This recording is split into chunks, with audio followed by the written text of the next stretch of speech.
Kristo. Di ba? One-sided lang ang tingin niya sa buhay. Gusto niya ang buhay ay puro kasiyahan lang. Magkakamali ka sa buhay kapag one-sided lang parati ang nakikita mo. Life is not just about happiness. Life is about purpose. May pagtatalo sa loob ko. Gusto ko nang pumanaw sa mundong ito upang makapiling ni Kristo. Huwag kang matatakot sapagkat ililigtas kita. Tinawag kita sa iyong pangalan. Ikaw ay akin. Sayang po. Alam mo, ito sabihin ko sa'yo habang napipreach ako, sana ipaalala sa'yo ng Panginoon yung mga bagay na sayang sinimulan mo, kaso lang hindi mo tinapos. Sana nasa... Hindi ka naman nagbabago. Alam mo namang hindi ako magaling. Pasensya po ha. Kayo na lang. Matanda na ako. Nakakasawa na. Totoo ba na tinawag mo ako? Uulit-ulit na akong bumabagsak. Kaya ko pa ba? Naubos na ata ang lakas ko.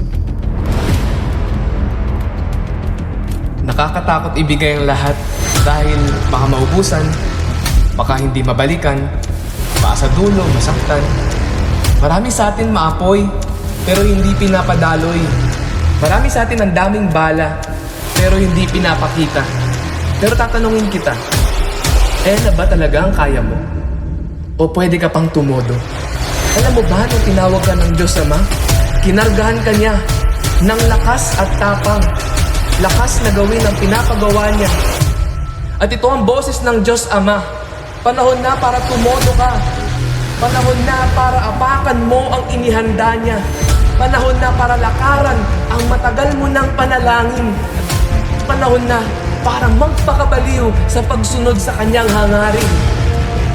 Kung paanong inabot ka ng Diyos noon, panahon na para ikaw naman ang umabot ngayon. Panahon na para maging mas maalab ang apoy at higit na sino man, ikaw ang mauna sa pagpapatuloy. Magpatuloy bilang ilaw na solido at hindi pundido.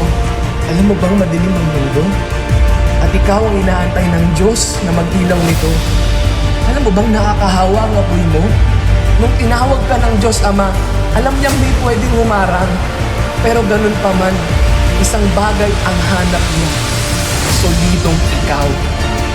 Bigay todo. Maglingkod kahit walang bumalik.